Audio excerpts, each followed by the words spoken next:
এর পূর্বের ভিডিওটিতে আমি তোমাদেরকে দশম শ্রেণীর বাংলা পুস্তকের প্রতিনিধি কবিতাটির সম্পূর্ণ আলোচনা বুঝিয়ে দিয়েছিলাম। এখন এই ভিডিওটির মাধ্যমে সেই কবিতাটির সমস্ত প্রশ্নের উত্তর দেব, তাই তোমরা যদি সেই আলোচনাটি দেখে না থাকো তাহলে দেখে নেবে। প্রথমে হচ্ছে অতি সংক্ষিপ্ত উত্তর। প্রথম প্রশ্নটি হচ্ছে শিবাজিকে আমরা জানি যে শিবাজি হলেন মহারাষ্ট্রের মারাঠা জাতির জাতীয় বীর। প্রতিনিধি কবিতার কবি রবীন্দ্রনাথ ঠাকুর। শিবাজি কখন তার গুরুকে দ্বারে দ্বারে ভিক্ষা করতে দেখেছেন? প্রভাতকালে। তারপরে প্রশ্নটি হচ্ছে শিবাজি বালাজির হাতে কি লিখে দিয়েছিলেন? চিঠি বা পত্র।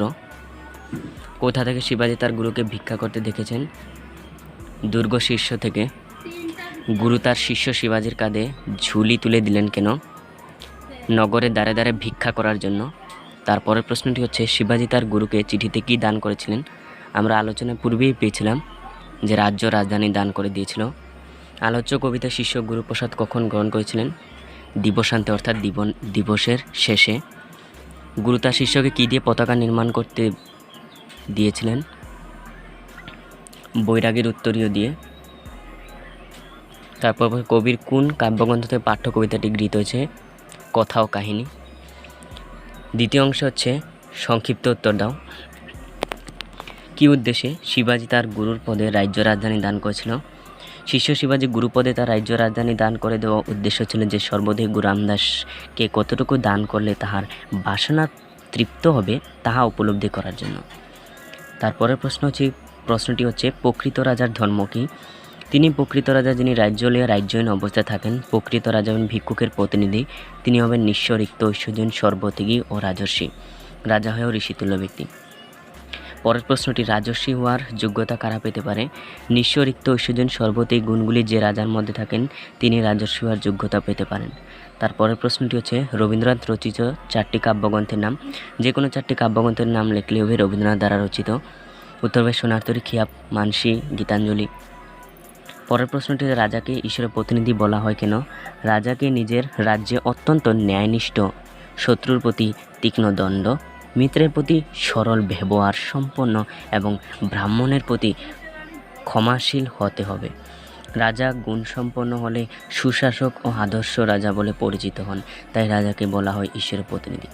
তারপরের প্রশ্নটি হচ্ছে গুরু রামদাস কীভাবে শিষ্য শিবাজিকে পরীক্ষা করতে চেয়েছেন? উত্তর হবে গুরু রামদাস পত্র পাঠ করে বুঝতে পারেন শিবাজি তাকে রাজ্য এবং রাজধানী দান করেছেন। গুরু শিবাজিকে জিজ্ঞাসা করেন তার কিভাবে চলবে, তার কি গুণ আছে। উত্তরে শিবাজি বললেন যে তিনি গুরুর দাসত্বে তার প্রাণ আনন্দে দান করবেন। সে সময় গুরু রামদাস শিষ্যকে ভিক্ষার ঝুলি কাঁধে দিয়ে ভিক্ষা করতে নিয়ে যান। এই পরীক্ষাটি করেন গুরু রামদাস তার পরম শিষ্য শিবাজির উপর। তারপরের প্রশ্নটি হচ্ছে গুরু রামদাস তার শিষ্যকে গুরুর নামে রাজ্যভার গ্রহণ করতে বললেন কেন? রাজা শিবাজিকে ভিখারি বেশে দেখে প্রজাগণ কাপা হাতে লজ্জাভবে ভিক্ষা দেয়। অবশেষে গুরু নগরের এক প্রান্তে দিনের শেষে নদী তীরে ভিক্ষান্ন রন্ধন করে সারাদিনের ক্ষুধার্ত শিবাজিকে অন্ন প্রদান করেন।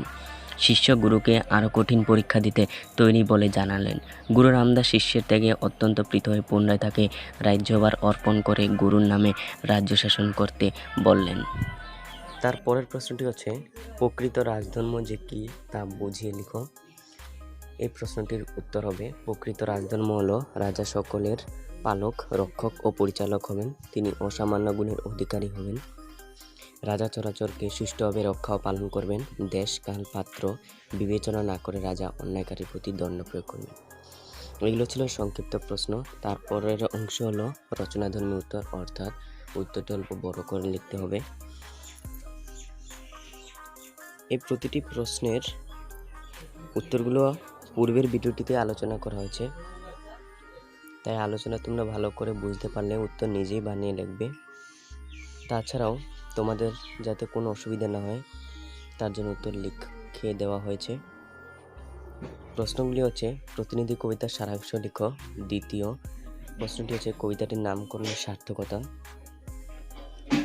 তৃতীয় প্রশ্নটি হচ্ছে রাজা শিবাজির উপর গুরু রামদাসের প্রভাব আলোচনা করো। চতুর্থ প্রশ্নটি হচ্ছে ভারতের পুরাতন সংস্কৃতি অনুসারে ভারতের রাজধর্মের স্বরূপ আলোচনা করো। তাছাড়াও ব্যাখ্যা এবং তাৎপর্য এগুলোর উত্তর দেওয়া আছে ভিডিওটির ডেসক্রিপশনে। পিডিএফটির লিঙ্ক পেয়ে যাবে, তা থেকেও তোমরা লিখে নিতে পারবে। আজকের জন্য এতটুকুই। ভিডিওটিতে লাইক করবে এবং বন্ধুবান্ধবের সঙ্গে ভিডিওটি শেয়ার করবে। আর যদি চ্যানেলটিতে নতুন হয়ে থাকো তাহলে চ্যানেলটি সাবস্ক্রাইব করবে। Thanks for watching. Bye and take care.